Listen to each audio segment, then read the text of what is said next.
آپ کو کوئی خوف خدا ہے یا نہیں ہے، یا آپ کے اندر کوئی شرم اور حیا ہے یا نہیں ہے، اتنے بڑے پیمانے پر فراڈ ہو رہا ہے اور کوئی پوچھنے والا نہیں ہے۔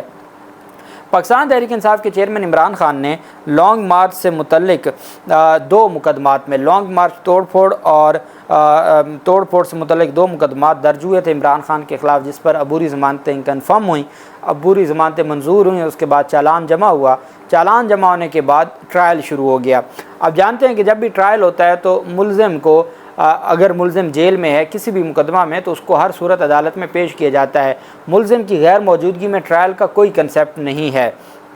جیسا آپ نے دیکھا توشہ خانہ کیس میں بڑی مشکل سے حاضری معافی ہوتی تھی، اور حاضری معافی نہیں ہوتی تھی تو وارنٹ گرفتاری جاری ہوتے تھے، اور وارنٹ کی تعمیل کے لیے سینکڑوں پولیس والے اور پھر دوسرے اداروں کے لوگ آتے تھے۔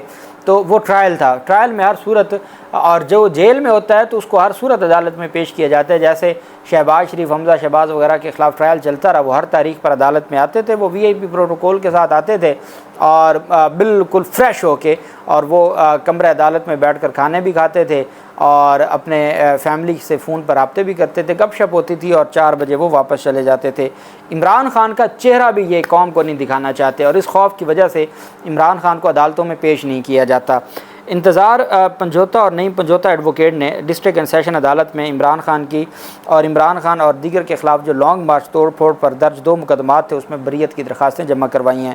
سول جج احتشام عالم، جو مجسٹریٹ تھے، احتشام عالم کے روبرو عمران خان کی بریت اور انہیں عدالت میں پیش کرنے کی درخواستیں دائر کی گئیں۔ اس موقع پر سپرنٹینڈنٹ نے عدالت میں کہا کہ دستاویزات ثبوت عمران خان کی موجودگی میں فراہم کیے جائیں۔ چیئرمین PTI کی غیر موجودگی میں فیئر ٹرائل آگے بڑھ سکتا۔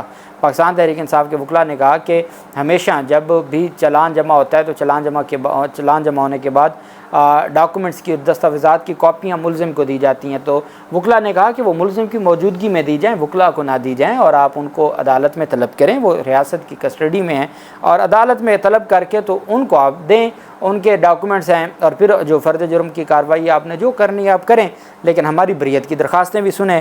وکیل نے عدالت سے استدعا کی کہ جو سپرنٹینڈنٹ اٹک جیل ہیں ان کو عمران خان کو عدالت میں پیش کرنے کا حکم دیا جائے، اور عدالت ایسے معاملات میں سمپل ایک آرڈر جاری کرتی ہے، روبکار جاری ہوتی ہے متعلقہ جیل سپرنٹینڈنٹ کو، اور کہا جاتا ہے کہ آپ فلاں بندے کو عدالت میں پیش کریں۔ لیکن یہاں معاملہ عمران خان کا ہے، جن کا چہرہ بھی دکھانے سے خوف زدہ ہے ہماری پولیس یا ہمارا نظام، اور وہ یہ چاہتے ہیں کہ عمران خان کسی صورت قوم بھول جائے گی، اور جیسے آپ نے دیکھا گلگت بلتستان کے ضمنی الیکشن میں عوام نے ووٹ دے کر قوم بھول گئی، سینکڑوں لوگوں نے تو اپنا ووٹ ضائع کر دیا عمران خان کو لو یو بولنے میں۔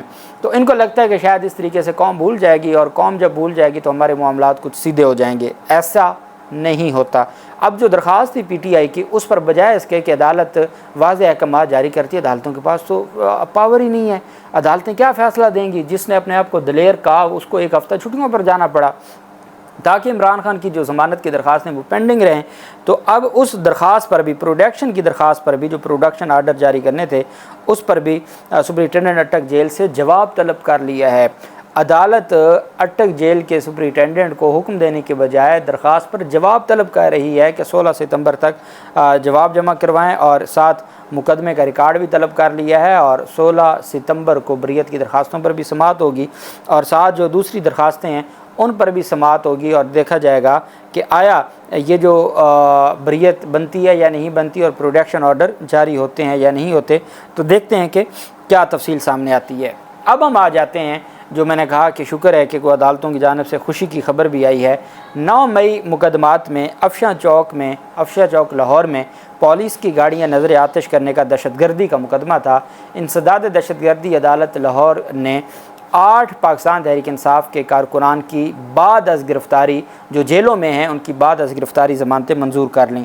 اس میں اہم جو ضمانت کی درخواست تھی وہ PTI کی سوشل میڈیا ایکٹیوسٹ ہیں عائشہ علی بھٹا سمیت 8 ملزمان کی درخواست ضمانت منظور کی گئی ہے، اور انہوں نے جیل سے ہی اپنی درخواست ضمانتیں دائر کی تھیں۔ ان کے وکلاء کی جانب سے عدالت میں آرگومنٹس کیے گئے تھے، دلائل دیے گئے تھے، اور عدالت کو یہ کہا گیا تھا کہ مہربانی کر کے ہماری ضمانت کی درخواستیں منظور کی جائیں، اور اس پر اب عدالت نے یہ حکم صادر فرمایا ہے کہ جی ٹھیک ہے، ان کی جو ضمانتیں ہیں یہ منظور کی جاتی ہیں، چونکہ ان کے خلاف کوئی بھی ثبوت عدالت کے سامنے پیش نہیں کیا گیا۔ اور میرے خیال میں اگر میرٹ کے اوپر پہلے وہ اعجاز علی بھٹر صاحب تھے جن کا تبادلہ کر دیا گیا تھا، یہ جو جج صاحبہ ہیں یہ ابر گل خان صاحبہ ہیں۔ ابر گل خان صاحبہ اگر پہلے بھی، لیکن دکھ کی بات یہ ہے کہ آپ دیکھیں سرفراز سیمہ ہے، ختیجہ شاہ ہے، اعجاز چودھری ہے، یاسمین راشد ہے، ان کو کل ہفتے والے دن 9 ستمبر کو مزید 5 روزہ جسمانی ریمانڈ پر جیلوں میں پولیس کسٹڈی میں دے دیا ہے۔ تو وہاں تکلیف ہوتی ہے کہ 5 ماہ کے بعد ضمانت تو دور کی بات ہے، معاملات تو ابھی ضمانت اس میں کھڑے ہیں، آپ کی جو جسمانی ریمانڈ پہ جسمانی ریمانڈ ہی نہیں ختم ہو رہا، باقی کیا کارروائی ہونی ہے۔ عدالت نے پاکستان تحریک انصاف کے جو کارکنان تھے ان کی ضمانتوں پر فیصلہ سناتے ہوئے 1 لاکھ روپے کے ضمانتیں مچلقے جمع کروانے کا حکم دیا۔ انسداد دہشت گردی عدالت کی جج ابر گل خان صاحبہ نے یہ فیصلہ سنایا۔ ملزمان نے جیل سے ضمانت کی درخواستیں دائر کی تھی۔ ملزمان کے خلاف تھانہ سرور روڈ میں مقدمہ درج تھا۔ اسی طرح کے جو مقدمات ہیں وہ پاکستان تحریک انصاف کی قیادت کے خلاف بھی ہیں، تھانہ سرور روڈ کے سارے مقدمات ہیں، اور اس میں یہ ضمانت کی۔ اور میں یہ سمجھتا ہوں کہ چلیں شروعات ہو گئی۔ لاہور میں 9 مئی کے واقعات میں بعد از گرفتاری ضمانت کا یہ پہلا کیس تھا۔